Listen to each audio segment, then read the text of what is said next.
CalATMA would like to extend our appreciation to the board members.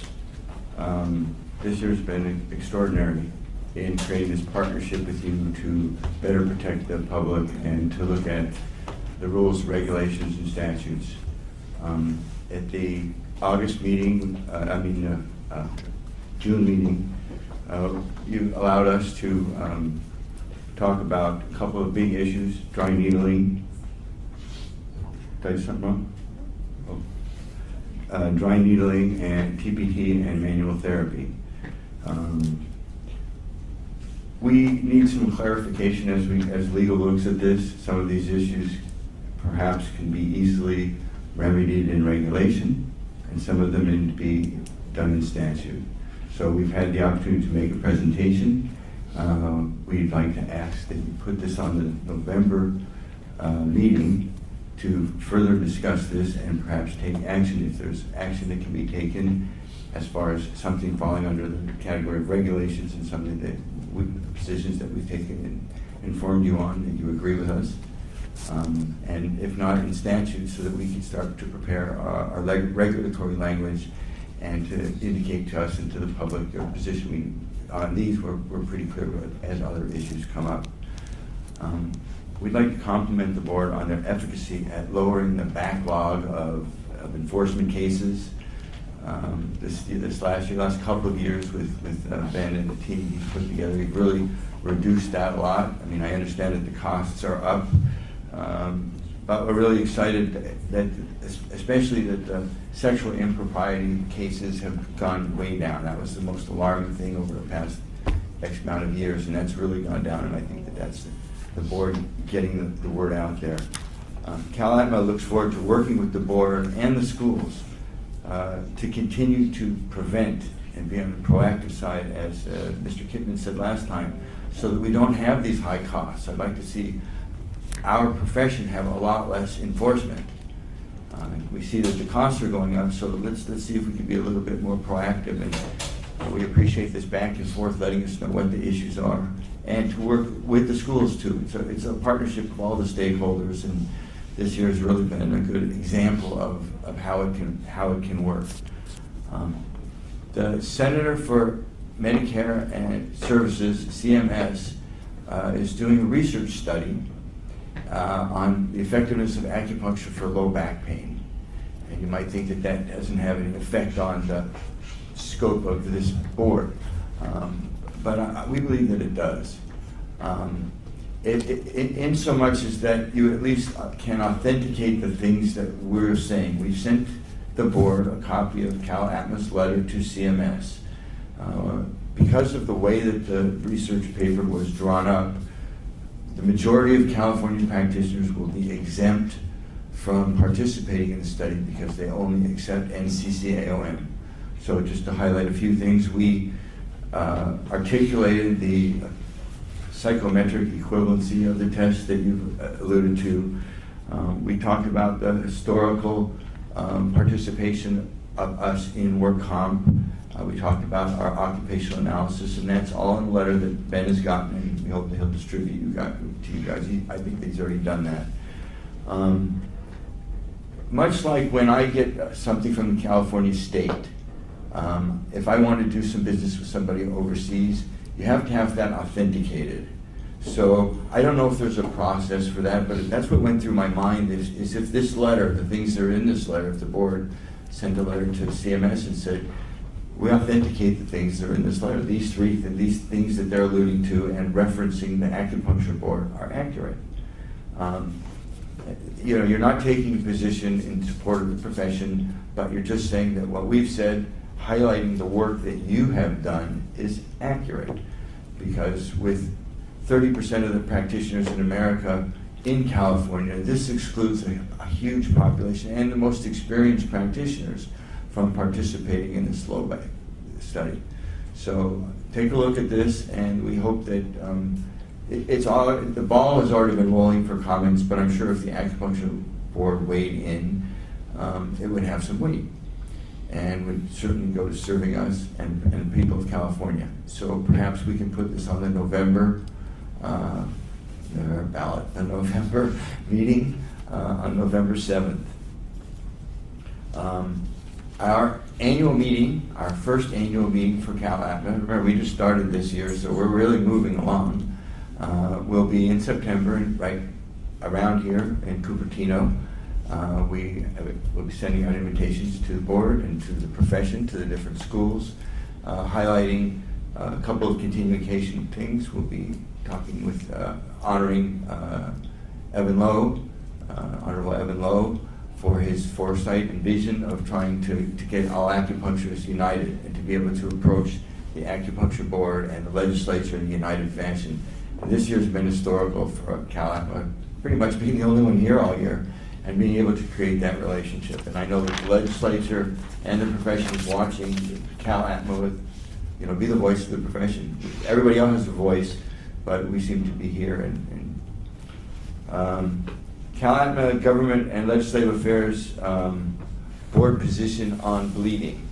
Now we've brought this up before, and we had originally thought that it was going to be on the agenda for this meeting, but we would like to request that it be on the agenda for November. We think that it needs, we believe that this is something that is part of our scope of practice. It's in the regulations for legal counsel, as I pointed out before. It's Article 3.5, 1399.434 BI, where it specifically says adjunct acupuncture procedures, including bleeding, cupping, gua sha, and dermal tacks. And our position is that this is within our scope of practice. There was a previous executive officer who did something that gave an impression that it wasn't. So we are really seeking clarity whether or not this is something that we need to go to the legislature with. We together is going to the legislature before, because it's right here in the board's book. So this should be an easy fix, but there's a lot of things on hold at the schools, at seminars. People are watching the way that they talk. They don't want to be in violation of their scopes. This is a big deal that I think is we think it's a big deal, and we think it's easily fixable. So we hope that we can have that on the October 7th meeting, November 7th meeting. And CalATMA will be preparing a paper on the issue, a brief paper, so that everyone can take a look and understand what the issues are, specifically for the public members, because the practitioners know what I'm talking about. And Bradley brought this up at the last meeting, that we should be discussing this. So we'll have something in a timely fashion before October 7th for you on that. Lastly, this issue about ACOM. This is probably, not lastly, I also want to thank the board for listening yesterday on listening to our words and our recommendations on changing CCR 1399.434. It really sends a message that we're working together, and you're not working to support the profession, but for the public. So we thought that this was a good way of communicating with the public, and we had at least a discussion of the difference between, or inclusion of, protecting the public and informing the public. Those are equal things, which brings me to the Consumer Guide to Acupuncture.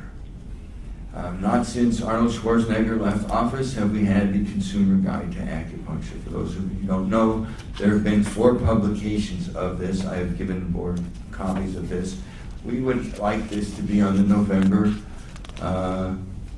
or within the timing, quickly, because patients ask about it. I'm about running out of all of the consumer guides that I had from 5 years ago, and we would like to get new ones. So, and I think that the profession would actually pay to get those. I mean, you could download them, but I think if they were printable copies, that you could, not necessarily making a profit, but that we could pay for that. We'd like to figure out how that the profession could get some of these. I know you could download them online, but it's much easier, especially for those who make the effort and the expense to come to these meetings, to be able to follow along rather than scrolling down our phones. If the staff could take a look at what the cost of this would be, and if we can pay the cost of what it was, I think that would be a service to the profession and to enhance the experience of coming here and working with you. Lastly is about ACOM. As you were been informed, and there are people in the audience here who aren't informed, some who are watching on TV perhaps, that ACOM has put forth proposals to divide the profession. That they don't want to look at the body of Asian medicine or acupuncture and traditional medicine, as CalATMA refers to it, as a whole body of medicine. They want to divide this profession, and they're going to accredit acupuncture programs and herbal medicine programs.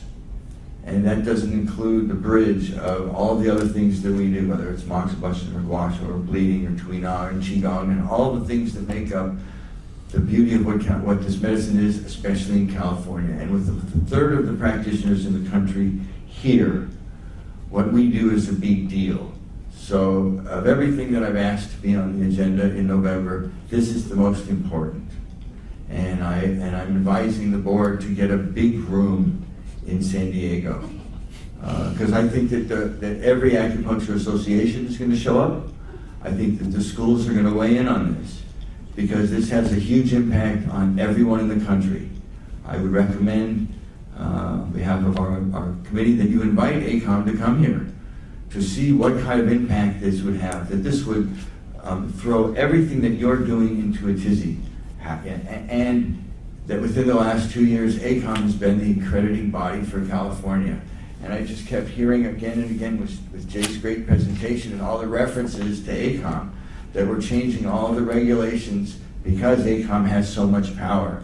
And for them to screw this up by screwing over the profession and the traditions of what is traditional acupuncture and traditional medicine is astounding to me.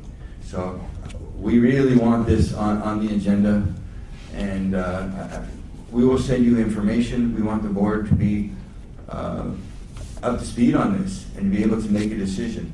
And this particular issue highlights a cohesiveness between the schools and the profession, the stakeholders.